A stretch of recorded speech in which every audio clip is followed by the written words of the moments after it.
So back in April, I got this text message. I don't know why he texted me out of the clear blue sky. This is Philip, which is information. Philip Hernandez. You can see. That's who it is. Go back here. All right.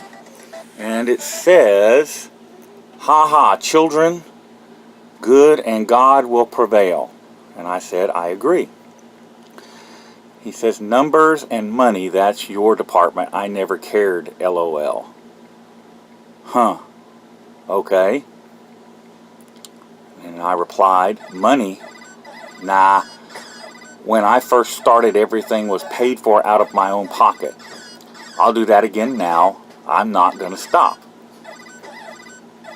You're the one just got the big 6-figure settlement from probation lawsuit. Have you told subs how much you got or how much you earn monthly on YouTube ad money?" His reply was, "LOL, take your meds. I earn it all, not deceiving anyone. So I'm Gucci bra. Wasn't monetized for a year, LOL. So I don't care about anything but moving the cause forward. It's why I tried so hard to stay out of the drama.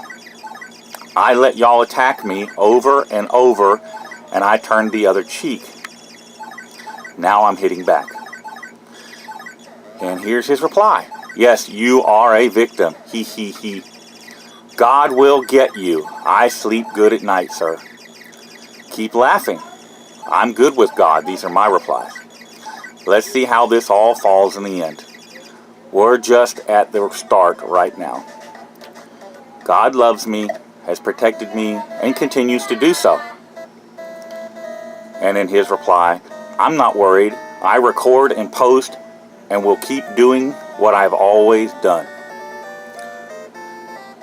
And then I replied, "You guys wanted transparency. I'm going to give it to you. I don't wish ill," it came out wrong, but I don't wish ill on you or anyone else, but penance is owed.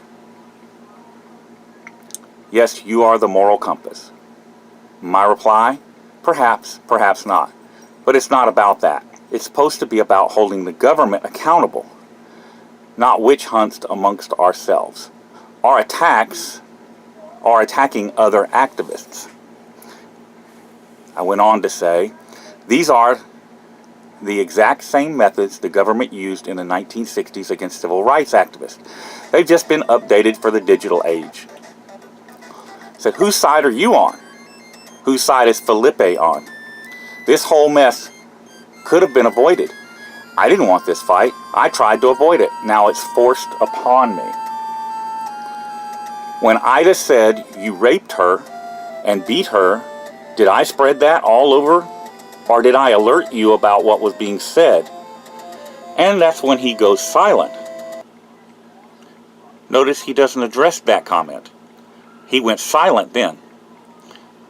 Now, many of you probably haven't heard these allegations before. That's because the California crew covered it up when she made these allegations.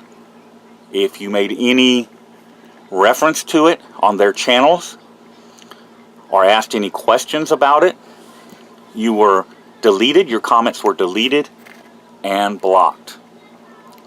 And Ida has since been pretty much pushed out of the community out there. Now, Felipe Hemming and Krista Hemming say that you should always believe the victims. Yet, they're covering this up. Why is that? That's coming in the next video. Alright, the camera's rolling. So, if you could just give me a little background on what you do or what you did and who you are. You don't necessarily have to give me your last name, but just a first name so that people have a person, they know it's a real person. Oh yeah, absolutely. My name is Tony. I just moved to Texas from San Diego, California. And while I lived there for the last 4 years, up until August of last year, I worked with Allied Universal Security Services.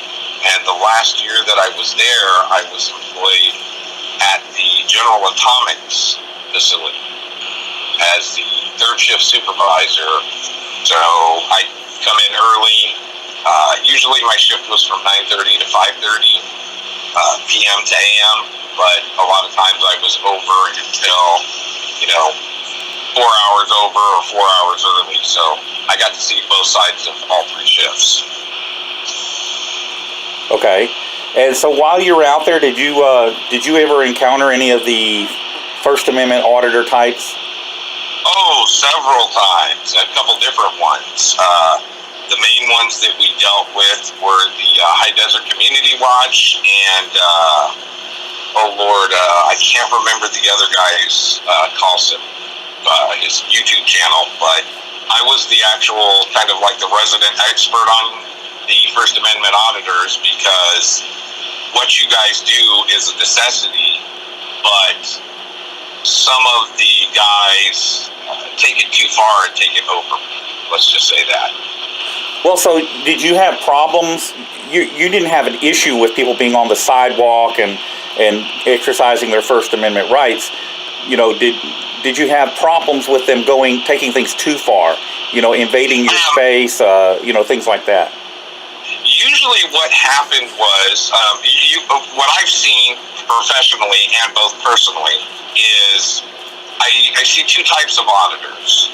There are the ones who come out, they're there to do a job, which is to test the responses from law enforcement, from government employees, from government contractors, and see what their response is to people who are doing constitutionally protected acts.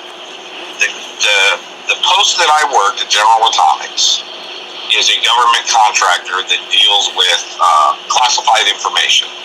It's all inside of buildings, it's secured, and it's a fenced-in gated area.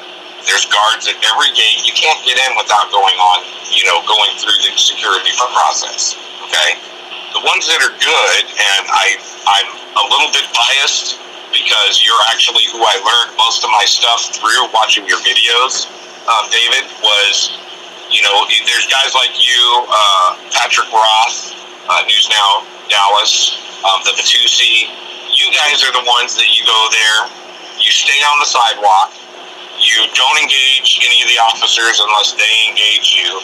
You're courteous to them. You give them every opportunity to do the right thing. Then you've got guys like High Desert Community. Johnny 5-0 is another one that I've seen do stuff like this. You go on the property. What I witnessed, both physically and on video, because I was a supervisor, I had all the video feeds, was they would go, step onto the property, engage the security officers, try to get a rise out of them. And we started noticing a trend that as soon as the guards started responding, saying, hey, you're on private property, you can't be filming, et cetera, that's when the video cameras would start rolling. And as soon as the video cameras would start rolling, oh, you can't accost me, I'm doing a First Amendment protected activity.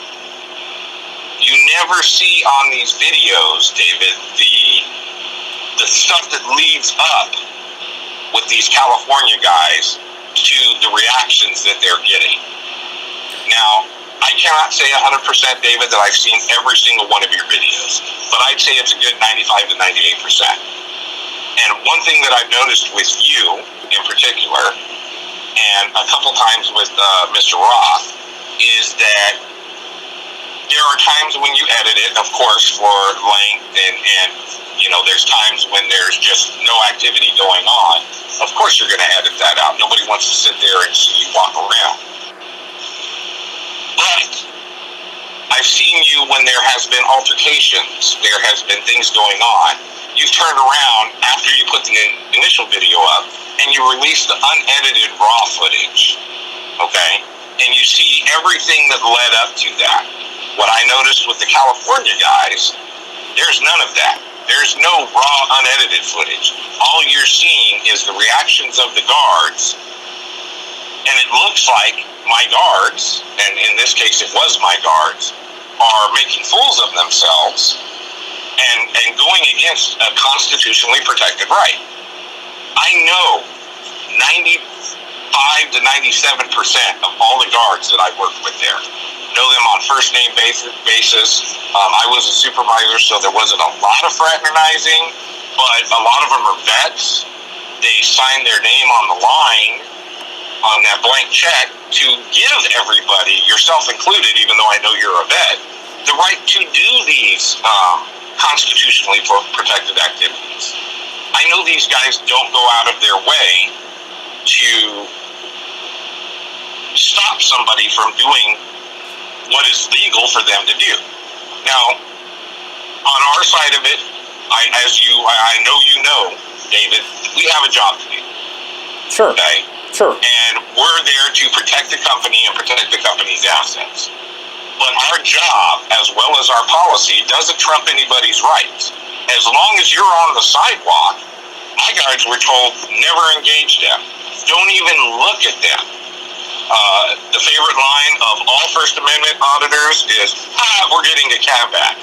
The only time you got cab back from my guys is when there wasn't confrontation. I told all of them, videotape. We did not have body cameras. When I left, we did not have body cameras. So if a guy had his personal cell phone and there was an interaction, by all means, tape it. Not just for his safety and for your safety, but the camera don't lie. It's unbiased. It's going to tell the truth. Exactly. Okay? And my guys knew that. So what you see of the California ones, now, one of the supervisors, I watched another video again today. I don't remember who was the auditor, but one of the supervisors came out and talked to him. He was one of the bigger bosses of Allied supervisors, okay? He came out and said, look, you guys are making people uncomfortable. We're not telling you you can't do it. We're asking you. You guys are making people uncomfortable. This is a private facility, and you're standing out here. As long as you're not on the property, we can't stop you.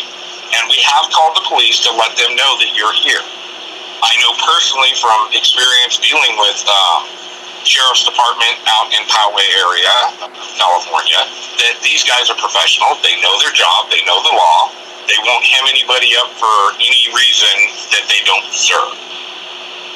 Okay, now, of course, David, you and I both know that no matter where you go, there's always going to be bad apples. It's in every job anywhere. Sure. But for the most part, the dealings that I had with the San Diego Sheriff's Department, the Poway subdivision and stuff, they were all professional. They were excellent.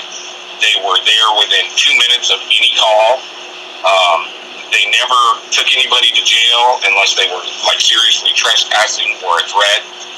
There were some incidents where I see people get hemmed up, and I had to write the reports.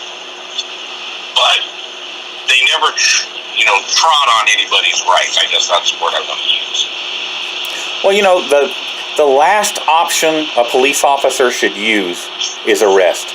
If you can just resolve the situation and send everybody on their way, hey, everybody goes away happy, and that officer probably just made a new friend, or at least somebody that's not anti-police. Okay, but when they misuse their authority and just go straight to arrest because they can, that creates issues. That creates the police haters. Oh, absolutely. I 100% agree with you. And not just police haters, anybody in a uniform. Sure. It doesn't, I've learned that it doesn't just focus on law enforcement only. As a security officer in the state of California, and I'm going to be one here in Texas more than likely, our uniforms are very similar to a lot of police departments around. And they see a uniform, and they automatically associate us with law enforcement, number one. And then number two, they give the disrespect of, you're a rent-a-cop. You're not even real law enforcement. You're just a private citizen in a costume. Okay, you're right. I am a private citizen. I am doing a job for a living. I'll give you that much. But I'm an armed officer, and I know I'm pretty sure you know, David, because I know you've been to California many times. It is a very, very, very, very liberal state, and it's dang near impossible for people to get firearm permits, et cetera, et cetera. I was a licensed exposed carry officer. I carried every time I was on duty, to and from duty. Okay? So you know I'm trained to get that stuff. Don't you deserve a little bit of respect, for going through that training? I give it, and it doesn't. It's not just security guards or security officers or police officers. I'm respectful to everybody, so long as they don't put their hands on me, grab my camera, stupid stuff like that. Oh, absolutely. Yeah, up to that point, I give everybody the respect that I would ask for myself or for a family member or a friend. And I think that that's reasonable. Now, I find that, and I generally don't mess with or intentionally go after private security, because a lot of them are unaware of our First Amendment rights. Usually when I have an issue with a private security officer, they come off their property and give me problems. Absolutely. Absolutely. But for the most part, when it comes to First Amendment auditors, security guards are viewed, and this is just the consensus from the community, people I've spoken to in the community, that security guards, because they're uneducated about what, our rights are and all of that, they're like low-hanging fruit on the tree. They're easy prey. And absolutely. Yeah, and so you can get some good videos by picking on private security guards. And so I don't do that. I have had run-ins with private security guards, don't get me wrong, but it's not because I went to them, they came to me. Absolutely, and I've seen them, and I've watched videos of pretty much all of the First Amendment auditors, and I'll be the first one, having almost been Leo and doing private security for a living. I'm sitting there watching these videos, and the first comment, probably 99% of the time, out of my mouth is, "No, what are you doing? Stop! You're gonna make now you're a YouTube star." And it's like, dude, no, you're making our whole company. And let me make clear, when I'm employed by Allied Universal, and I'm using them as the example, I am loyal to the company. As a person should be. I'm there doing company business, and I'm representing the company, et cetera, et cetera.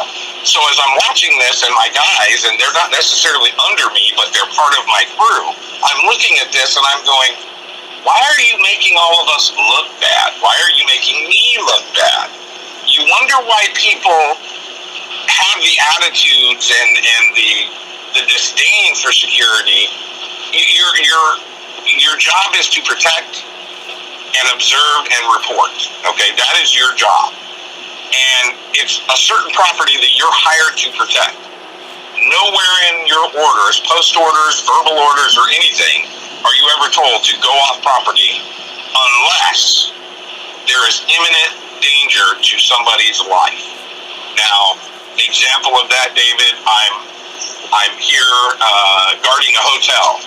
And out on the street, I see a guy coming up behind you, and he's got a gun, and you don't see him coming. I'm going to step off the property. I'm going to draw down. I'm going to, identify myself and give them an opportunity. Now, if they turn towards me and point that weapon, I got to do what I got to do. Okay? However, I'm not going out if you're just standing out there, David, videotaping cars that are going by, or videotaping because there's a police conference in this hotel and you're videotaping the cops while they're at this conference or whatever. I'm not going off the property to say something to you. I have no business to do that. And every single one of my guys has been trained or had been trained, and now they've had some new hires. I still am in contact with a lot of the guys down there. But all the guys while I was there were trained, do not leave the property. Do not engage them. If you're not being filmed and you happen to be on the edge of a property and they happen to be right there and they say, "Hey man, how's it going?" Obviously you can engage, "Hey, it's going pretty good. How are you today?" If you're curious about what they do, ask them. The guys that I've spoken to, with the exception of California guys, you yourself, are pretty approachable as long as you're approached in the right way. But that's anybody. You know, I mean, being realistic, I had an experience since I've moved to Texas, and it was a First Amendment type experience. I looked up your Facebook page and found a number and called you. And once you realized what I was talking about and everything, you were really approachable and actually a nice guy. And I've seen the bad side of you on the videos for idiots, FBI down in El Paso. San Antonio or El Paso. Yes, I watched that video. That's one of my favorites of what not to do.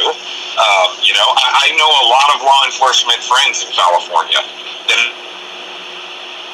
along with some of the other ones, and you're considered one of the polite ones.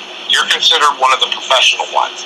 My guys that I know, my Leos, and I won't mention names, but the Leos that I know have often said, I wish this guy would come and do an audit with us. Because these guys, this guy is professional, and if we look bad, it's our fault. I mean, there's no reason anybody should look bad when, as long as they're obeying the law. I agree. So, but anyways, yeah, I wanted to give you that 2 cents worth. These guys in California take it way too far. They're disrespectful from the word go. They're sneaky. They provoke interaction and then start filming, and they don't show you that they provoked it. With one exception, the video that I was watching today, talking to the whatever one, it's publicly accessible, so I can say his name. His name's Bill Davis. Was the supervisor that I'm referring to, was on GA property, and so was the auditor. And Bill didn't even give him grief about being on the property. He had stepped off the sidewalk and into GA property, into their little cul-de-sac towards where the gate was. At any time, one of the officers could have came over and said, you know what, you're on our property now. I'm going to seize your equipment. There's signs posted everywhere that says, once you're on GA property, all your personal electronics, everything is, what is the exact wording? You probably know it better than I, David, because you do it for a living. We're able to seize it, review it, take anything that electronics or anything, to make sure that there's nothing secret, none of the trade secrets or anything are being stolen or anything like that. But only, and it clearly states, only once you step onto GA property. And I'm looking at it, I know the area where this interaction took place, I know the supervisor. The auditor was clearly on GA property, but Bill never gave him a hard time. And I think the name of the video is something like Security and General Atomics overstepping their authority or whatever, and I'm like, really? You're on GA property. You're lucky I wasn't there dealing with you, because the way that auditor was acting, one of the armed guards had every right to go up to him and take him, place him into custody temporarily, say, I want to review all your footage, et cetera, et cetera. Well, you can't do that, sir. It's my first time. You're on GA property, sir. Yeah, once you enter, and this is something that hasn't been pushed in a lot of instances yet, but once you enter private property, your rights and your privileges and the law all turn against you to some degree. And this is one of the reasons that, for the most part, I stay on public property, places that are traditional public forums. I do that because there I have the power. And that's how you want to keep it. If you're an auditor, that's how you want to keep it, so that if you do get hemmed up for some bogus charge, you have good standing in court. And if you don't have that, if you're actually on their property and they can show video of it, you're in trouble, plain and simple. But and like we talked about at the beginning of this, David, the video camera does not lie. Correct. It doesn't lie. It's unbiased, and it's not going to lie. All right, Tony, I think that covered everything I wanted to cover. I appreciate you coming on. You got any parting commentary for me before I kill the camera? Actually, yes, I do. I want to tell all the people out there that watch these videos, security, Leo, any kind of government employees, You know, I understand that there is a little bit of shyness when cameras come around and everything, but a person's right is their rights. It's a constitutionally protected act. Doesn't matter if you agree with it or not. If David, using you as the example, is standing on a public sidewalk filming a government building, guess what? The Supreme Court has made it legal for him to do that. And there's nothing anybody can say or do. They may try to trump up charges, you may try to do whatever. If you're doing that, you're breaking the oath that you took to your office. I know too many good Leos who have watched these videos in my presence with me, and they say the same thing I do. What are you doing? Yeah. Dave, are you still there, David? Yeah, I'm still here. All right, it sounded like I lost you for a moment. Sorry about that. But everybody, you know, you need to know that the soldiers, the people who join voluntarily into the military and stuff, we fight for these constitutionally protected rights. And it applies to every citizen of the U.S., whether you agree with their beliefs, their politics, their gender, their sex, whatever. It applies to everyone who is a legal citizen equally. Keep that in mind the next time you're going to go approach one of these guys, because you too may end up being a YouTube star. All right, thanks, Tony. I'm going to go ahead and wrap this up, kill the camera, and I'll just tell the subscribers that I hope you found this informative and educational.